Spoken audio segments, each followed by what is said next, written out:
낙심하지 말라. 이는 너희의 영광이니라. 아멘. 자, 오늘 3장 1절을 보면 바울이 자기가 지금 어떤 처지에 있는지를 말해주고 있습니다. 3장 1절을 보면 바울은 지금 어디에 있습니까? 감옥에 있습니다. 로마에 있는 감옥에 자신이 갇혀져 있다고 말하고 있습니다. 그러면 왜 로마의 감옥에 갇혀 있습니까? 바로 이방인을 위한 그리스도의 일, 이 사역을 하다가 감옥에 갇혔다라고 말하고 있습니다. 그러니까 바울이 앞서 말했던 이방인들을 하나님의 그런 백성으로 부르는 그 일을 하다가 이 감옥에 갇히게 되었다는 것을 밝히고 있는 겁니다. 자, 그런데 오늘 3장 1절부터 왜 이 이야기를 하느냐고 하냐면 바로 에베소 교회 성도들이 바울의 이 감옥에 갇힌 일들 때문에 걱정하고 근심하고 있는 것을 바울이 알았기 때문입니다. 자, 그런데 우리 오늘 본문의 마지막 13절에 결론을 어떻게 맺었는지 우리 다 같이 한번 먼저 결론부터 한번 다시 한번 읽어보겠습니다. 3장 13절 시작. 그러므로 너희에게 구하노니 너희를 위한 나의 여러 환난에 대하여 낙심하지 말라. 이는 너희의 영광이니라. 자, 결론이 어떻게 맺어집니까? 오늘 나는 감옥에 갇혀 있는데 너희는 나의 이 환난 때문에 낙심하지 말아라. 왜요? 이는 너희의 영광이기 때문이다. 이게 오늘 바울의 결론입니다. 그러니까 감옥에 갇혀 있는 것이 오히려 너희에게는 큰 영광이 되는 일이므로 내가 이 감옥에 갇힌 것 때문에 걱정하거나 낙심하지 말아라 라고 말하는 것이 오늘 본문의 이야기입니다. 자, 그러면 우리가 살펴볼 것은 바울은 왜 감옥에 갇힌 것을 오히려 그들의 영광이라고 말하는 건지 우리가 봐야겠죠. 자, 먼저 1절부터 바울이 6절까지는 하나님께서 바울에게 그리스도 예수의 일을 설명하신 이야기가 나와요. 그러니까 바울이 지금 말했던 그리스도의 일 때문에 내가 감옥에 갇혔다 할 때 그리스도의 일이 무엇인지를 바울이 설명하고 있습니다. 자기가 받은 사명에 대해서. 이게 뭔고 하니 우리가 앞서 봤지만 다시 한번 바울이 설명하는데 이걸 뭐라고 말하냐면 감추어져 있던 비밀의 경륜이란 말로 설명하고 있어요. 자, 어려운 용어인데 경륜이라고 하는 것은 뭐냐면 하나님이 창세 전에 모든 역사의 처음부터 끝까지를 하나님이 온 우주 가운데 정하신 계획을 경륜이라 그래요. 삼위 하나님이 함께 협력해서 처음부터 끝까지 어떻게 이 온 우주를 운행하고 움직이시고 이끌어 가실지를 정해놓은 것을 경륜이라고 그럽니다. 그 중에서 특별히 택한 백성을 부르는 구원으로 이끄는 그 경륜을 예정이라 그래요. 그러니까 예정보다 훨씬 큰 개념이 경륜입니다. 근데 이 경륜 가운데 비밀이 있었어요. 감추어진. 하나님이 창세 전부터 이미 정해놓은 일이지만 그 전에 있던 사람들은 몰랐어요. 깨닫지도 못하고 알지도 못하고 아무에게도 하나님이 알려주시지 않았던 그 일이 뭐였냐면 바로 바울이 들었다는 거예요. 야, 너한테만 말해줄게 라고 하나님이 바울에게 말해준 게 뭐냐면 하나님의 비밀스러운 경륜인데 이게 뭘까요? 이 비밀이 드디어 드러난 게 하나님이 이방인들도 이제 하나님의 백성으로 교회를 통해서 불러가지고는 기존에 있는 이스라엘 백성들과 이 이방인들이 하나가 돼서 예수 안에서 하나가 되어서 하나님 나라가 완성되어져 가는 그 나라의 연합이 있는 하나님의 나라의 그 상속권을 나눠주고 하나님 나라를 이들에게 물려주는 이 일이 이루어질 텐데 이것이 예전에는 비밀로 감춰져 있었다는 거예요. 하나님이 누구한테 줄까? 하나님이 누구에게 어떻게 하나님 나라를 이룰까? 라고 했을 때 이 하나님 나라가 어떻게 이루어질지는 몰랐어요. 아브라함도 잘 몰랐고 다윗도 잘 몰랐고 선지자들도 이렇게 구체적으로 몰랐어요. 그런데 드디어 바울에게 하나님이 알려주신 거예요. 바울뿐만 아니라 사도들에게 알려줬죠. 뭘 알려줬냐면 이방에 있는 우리를 포함한 이방인들을 교회로 불러서 진짜 하나님 나라를 물려주는 이 일이 비밀스러운 일인데 이 경륜의 비밀을 바울에게 알려주었고 실제로 이 사역을 누구에게 맡겨주셨냐면 바울에게 맡겨주셨다는 거예요. 바울아, 내가 진짜 큰일이 있는데 이 큰일은 사람들을 불러가지고는 내 나라를 맡기는 거야. 여러분, 어떤 큰 사업이 있는데 사업체를 누군가에게 물려준다고 할 때, 야, 비밀이 있는데 내가 이거 누구한테 물려주려는 줄 알아? 너한테 물려주려는 거야 하고 맡기는 거예요.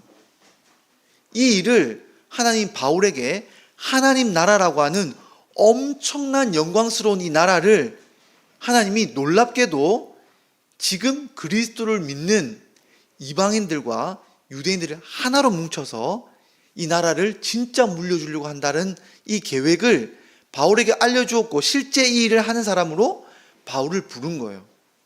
자, 그러면서 7절에 하나님이 이 바울에게 진짜 하나님께서 이 바울에게 어떻게 이 사명을 물려주신지를 알려줘요. 우리 7절 한번 다 같이 읽어볼까요? 7절 읽어보겠습니다. 시작. 이 복음을 위하여 그의 능력이 역사하시는 대로 내게 주신 하나님의 은혜의 선물을 따라 내가 일꾼이 되었노라. 자, 바울이 하나님의 일꾼이 되는데 어떻게 됐습니까? 첫 번째로는 능력의 역사를 따라서 하나님의 일꾼이 됐어요. 다음으로는 하나님의 은혜의 선물을 따라서 일꾼이 된 거예요. 이 두 가지를 통해서 하나님이 일꾼을 세웠는데, 자, 어떻게 했냐면 하나님이 역사했다는 거예요. 또 한편으로는 선물을 줬다는 거예요. 이게 뭐냐면 여기 나와 있는 은혜의 선물은 직분을 말해요. 뒤에 4장을 보면 하나님이 부르실 때 직분을 준 거예요. 야, 너는 이 일을 할 수 있는 직분이 있어, 사도야 하고 하나님 직분을 줬고, 또 그 직분을 감당하기 위해서 그 직분을 감당할 능력을 하나님이 역사하면서 줬다는 거예요. 자, 그러니까 하나님이 일을 맡기실 때는 두 가지를 줍니다. 첫 번째 뭐예요? 직분을 주시고, 하나는 또 뭡니까? 하나님이 능력을 주신다는 거예요. 참 재밌는 건데, 이것이 그래서 기독교에서 우리가 직업을 부를 때 보케이션이라고 하잖아요. 그러니까 그 부르심이라고 하잖아요. 직업을. 그렇죠? 사명을 하나님이 불러서 준다는 거예요. 자, 그래서 하나님이 불러서 준다고 할 때 항상 이 성경적인 관점에서는 직업이 되었던 우리의 삶의 소명이 되었던 간에 항상 우리는 두 가지를 살펴요. 하나님이 이 직분을 주셨는가? 또 하나님 뭐예요? 능력을 주셨는가? 이걸 본다는 거예요. 그래서 예전에 스펄전 목사님이라고 아주 유명한 목사님이 계셨는데, 이 목사님이 자기한테 와서 목사님, 저는 목사가 되고 싶습니다. 그러면 이 목사님이 보는 것 중에 재밌는 게 있는데, 뭘 보냐면 몸을 보는 거예요. 몸을 보는데 이렇게 어깨가 넓지 않고 어깨가 좁고 가슴팍이 되게 작은 사람, 이렇게 왜소한 사람이 와가지고 이렇게 좁은 사람이 와서 저는 목사가 되고 싶습니다. 그러면 너는 목사가 되면 안 될 것 같아. 돌려보냈다는 거예요. 왜요? 그 당시에 목회자들은 마이크를 이렇게 잘 쓰는 게 아니었기 때문에 어떤 사람이 목회자가 되냐면 목소리가 쩌렁쩌렁하게 뒤에 있는 사람들까지 설교를 할 수 있는 사람이어야 목회자로 부르심이 될 텐데, 목소리도 작고 이렇게 기어가는 목소리로 말하는 사람이면 하나님의 이 말씀을 전하는 능력이 없다라는 거예요. 그래서 이 능력을 보고는 가급적이면 너는 목회자의 소명이 없는 것 같으니까 돌려보냈다는 거예요. 그러니까 우리가 오늘 바울도 마찬가지. 바울도 하나님이 사도의 직분을 주신다. 사도의 직분을. 너가 이제 이방인들을 불러서 하나님 나라를 상속시킬 수 있는 그 사람들로 계속 부르는 일을 너가 할 텐데, 바울이 이 사명을 받을 때 직분뿐만 아니라 뭘 줬냐면 능력을 주셨다는 거예요. 이 복음을 전할 수 있는 능력, 이 복음을 전할 수 있는 소망, 이 복음에 대한 열정, 이런 걸 주시면서 이방인들에게 이 복음을 전하는 사도로서의 부르심을 하나님이 주셨다는 거예요, 실제로. 그러니까 능력도 주시고 소명도 주시면서 직분을 주셔서 하나님이 일을 이루게 하셨다라는 것이 7절의 말씀이에요. 자, 그런데 그러면 바울을 불러서 하나님이 이 소명을 이루려고 하실 때, 그러면 하나님이 무슨 목적으로 어떤 결과를 내려고 이렇게 바울을 부르셨느냐라고 했을 때, 먼저 하나님이 왜 바울 같은 사람을 부르셨는지를, 바울 같은 사람을 이방인의 사도로 따로 부르셨는지를 8절을 보고 이야기하고 있어요. 8절을 뭐라고 하냐면 이렇게 말하고 있는데, 지극히 작은 자보다 더 작은 나를 하나님이 사도로 부르신 이유가 있다라는 거예요. 왜냐하면 하나님의 이 은혜가 얼마나 측량할 수 없을 만큼 큰지를 나를 통해 이방인들에게 보여주려고 했다는 거예요. 자, 보세요. 하나님이 이방인들을 하나님 백성으로 부른다라는 것은 지금 우리로서는 당연하게 여겨질지 모르겠지만 당시에는 진짜 이해가 가지 않는 거예요. 여러분, 지금은 우리가 개인별로 신앙을 고백하지만 지금 현 시대에서도 만약 이슬람 땅에 가서 우리가 예수 믿는다 그러면 그래, 너 개인의 믿음이니까 존중해, 이렇게 안 하죠. 사회가, 그 민족이 각각 정체성을 가지고 신앙을 가지는 거예요. 왜 유럽에서 종교개혁이 있고 난 다음에 그 유럽 땅에 종교전쟁이 그렇게 벌어졌습니까? 민족이 중요한 게 아니에요. 언어가 중요한 게 아니에요. 같은 독일어를 쓰는데도, 같은 불어를 쓰는데도 나뉘어요. 왜요? 신앙에 따라서 국가가 나뉜 거예요. 유럽에서도. 민족보다 더 중요한 게 누구의 신을 믿고 내가 어떤 신앙을 가지는가가 너무너무 중요한 공동체 정체성이었던 거예요. 그런 정체성 속에서 유대인의 하나님이고 유대인을 자기 백성으로 부르신 그 하나님이 이방인을 자기 백성으로 부르는 거예요. 이방인이 자기 신을 버리고 유대인의 하나님이었던 그 하나님을 자기 하나님으로 받아들이는 거예요.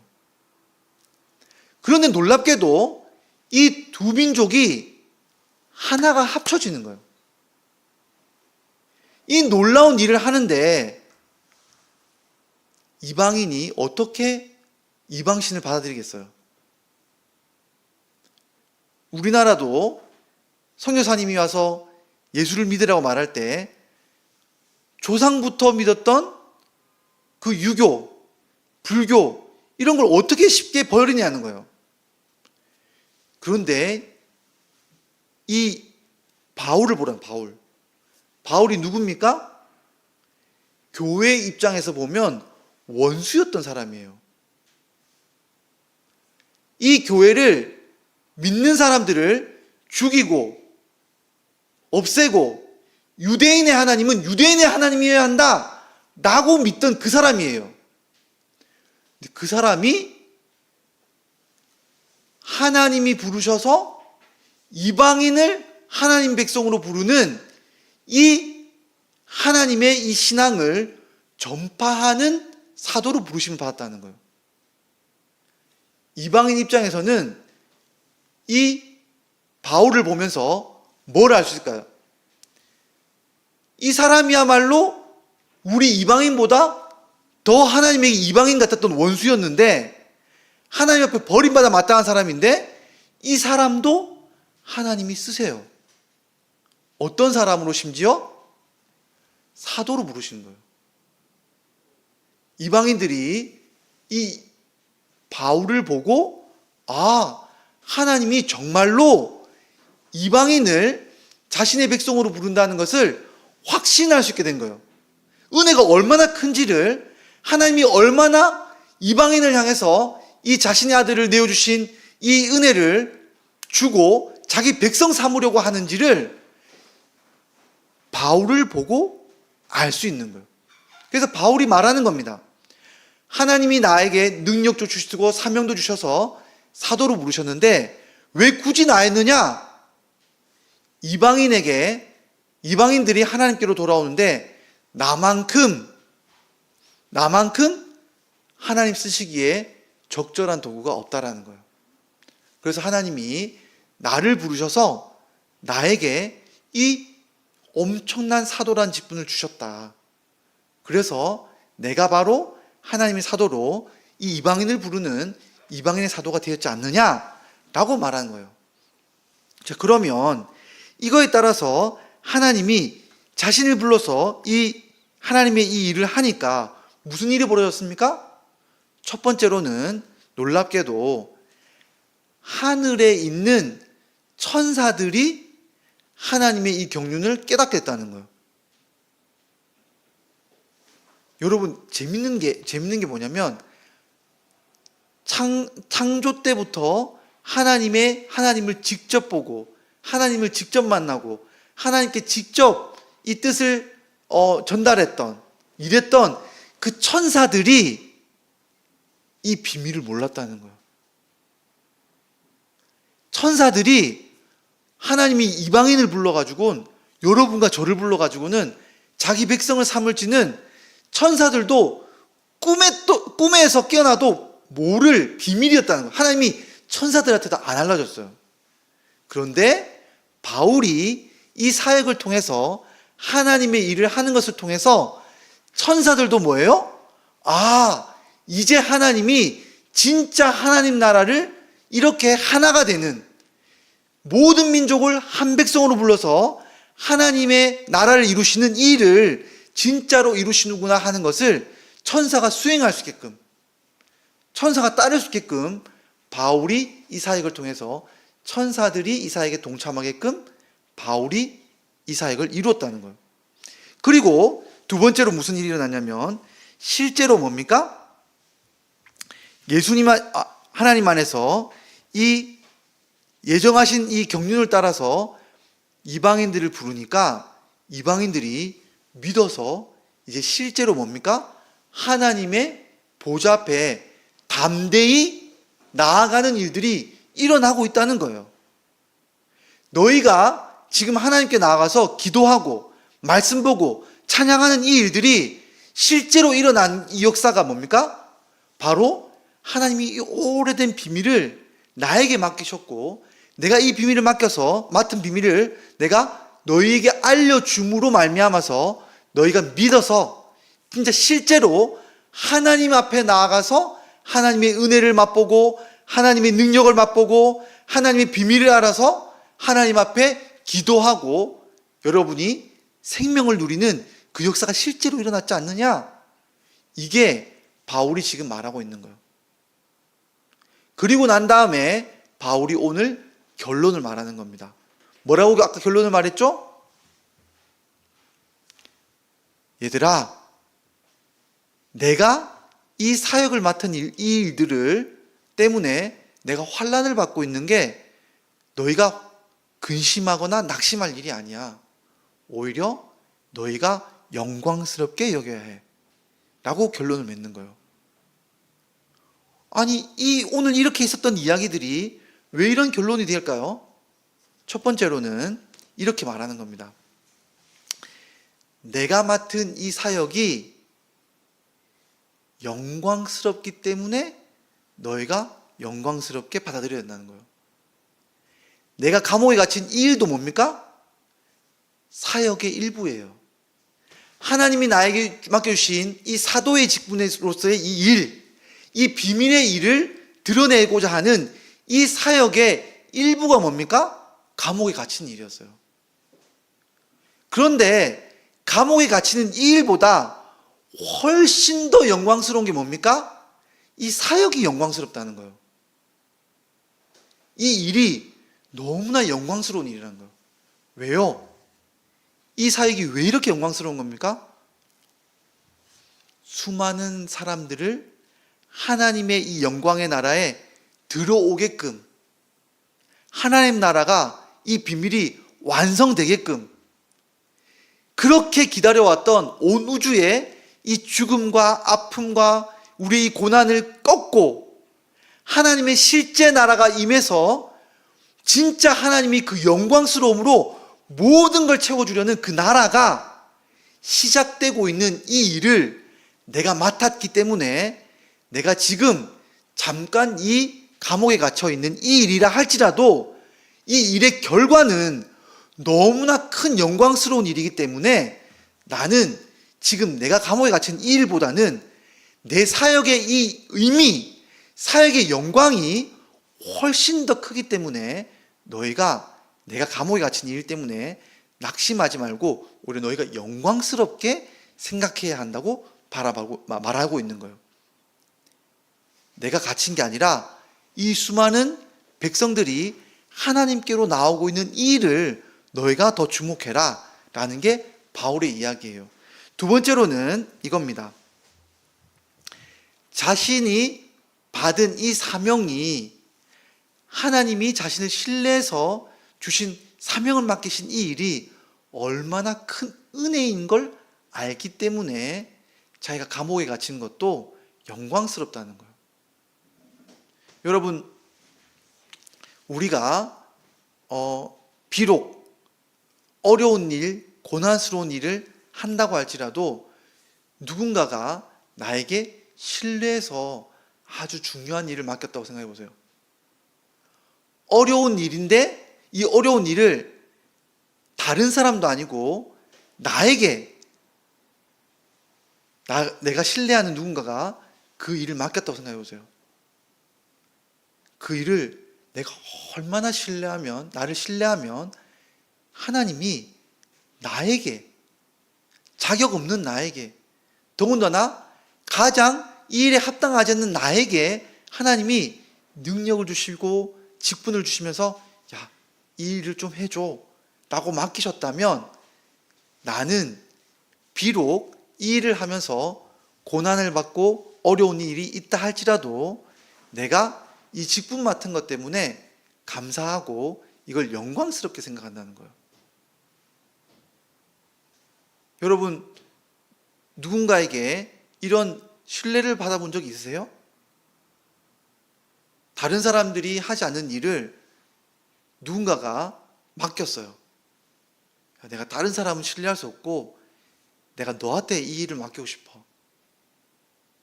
이 일이 쉬운 일이면 맡기지 않겠죠. 어려운 일인 거예요. 그런데 바울은 이 일의 어려움을 알지만 이 일을 맡기신 분이 나에게 얼마나 큰 신뢰로, 은혜로 이 일을 맡기신지 알기 때문에 내가 영광스럽게 생각한다는 거예요. 마지막 세 번째로는 뭐냐면 이게 하나님의 경륜 안에 있는 일이라는 거예요.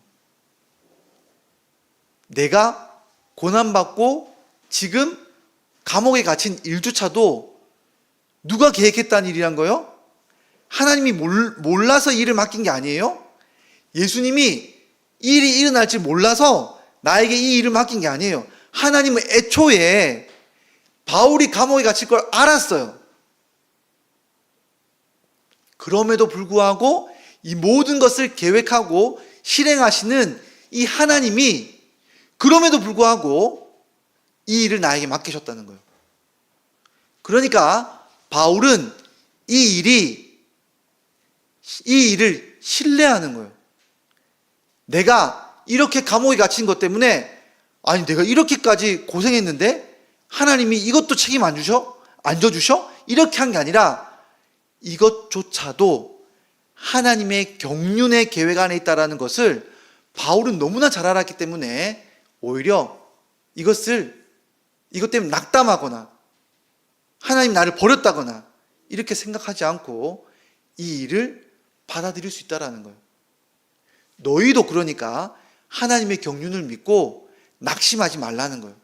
오히려 이 모든 일 가운데 하나님이 영광으로 드러내실 거라는 것을 바라보라는 겁니다. 이게 바울이 오늘 말하고 있는 결론이에요.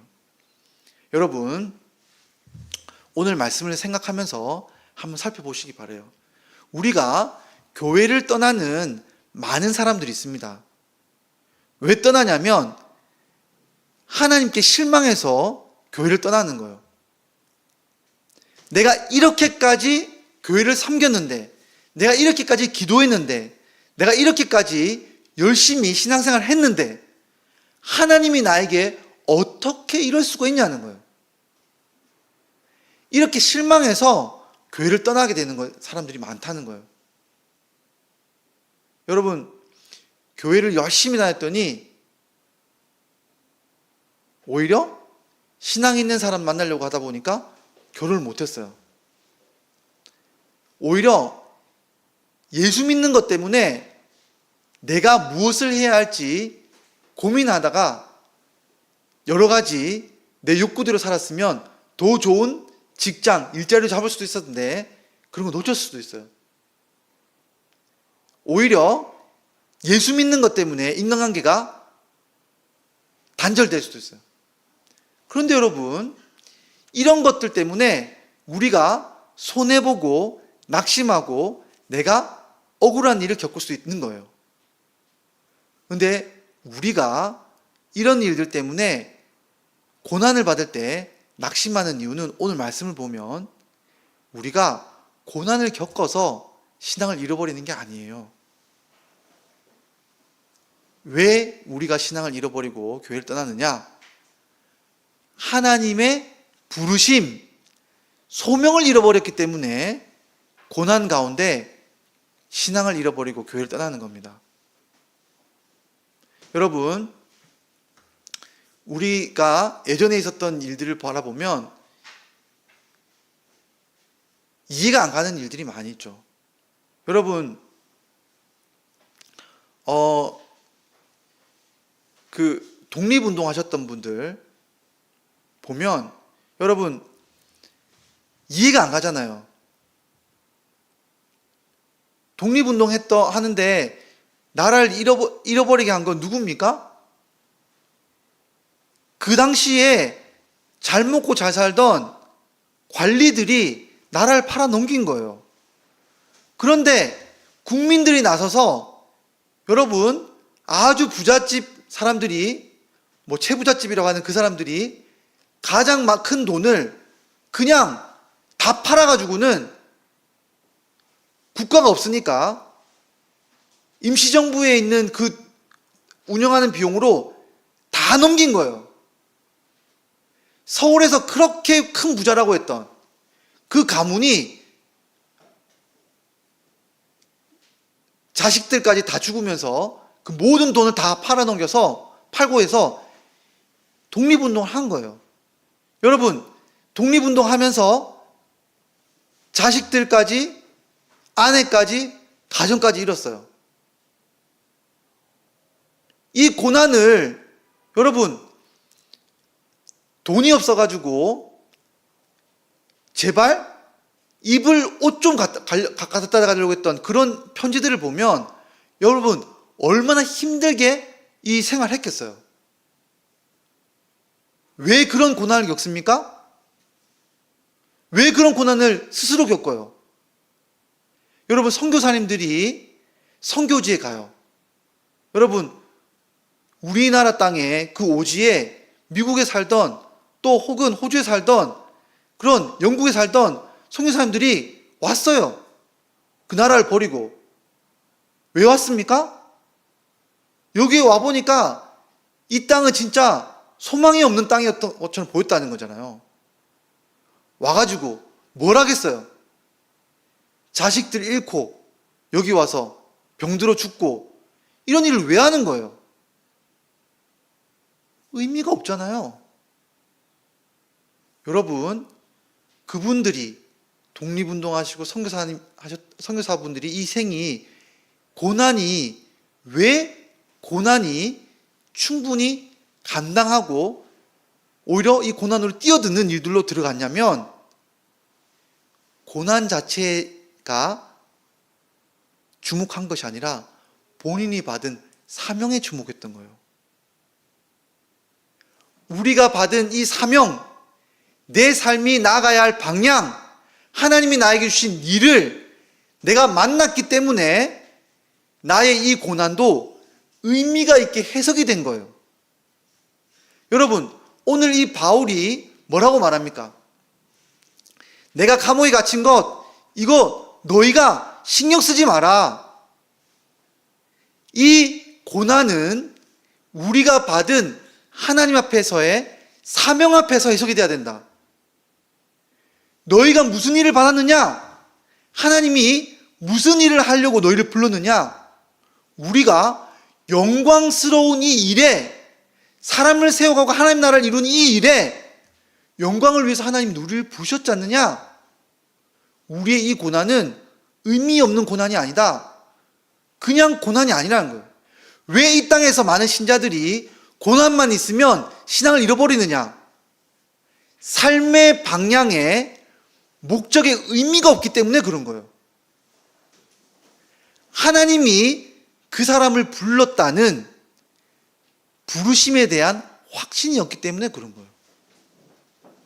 하나님이 우리 삶을 부르시고 우리 각자를 불러서 새로운 교회를 부르신 이 목적이 뭡니까? 여기에는 의미가 있는 거예요. 정말 여러분 더 큰 교회, 좋은 교회, 의미 있는 교회에 갈 수 있어요. 근데 여러분 왜 이렇게 작은 교회에 와서 함께 예배드리면서 여러분 고난 아닌 고난이 없습니까? 여러분, 우리는 부르심의 소명에 대한, 하나님의 부르심에 대한 삶의 의미가 있는 거예요. 하나님이 우리를 부르신 그 사명을 찾을 때 우리의 삶의 의미도 찾고 우리 삶의 고난의 의미도 찾고 우리 삶에 나아갈 방향의 의미도 찾는 거예요. 그래서 바울이 말하는 겁니다. 얘들아, 너희가 낙심하지 말고 고난을 보지 말고 하나님이 우리를 어떻게 부르셨는지 그 사명을 바라봐라. 그 사명을 찾으면 이 고난도 의미가 있다. 여러분, 우리에게 삶의 부르심을 잘 발견하시기 바랍니다. 여러분 각자의 하나님 부르심에 소명이 있습니까? 그 소명이 뭡니까? 물론 우리가 직업을 하나님 소명을 찾는 것도 중요해요. 우리가 어떻게 구체적으로 살아갈지를 찾는 것도 소명의 한 방법입니다. 그런데 오늘 우리가 볼 것은 우리가 무엇을 하든 간에 하나님이 우리를 향하신 큰 계획을 우리가 확신해야 돼요. 뭡니까? 경륜. 하나님이 우리를 향한 경륜이 있어요. 여러분 각자를 위해서 하나님이 부르신 목적이 있어요. 뭡니까?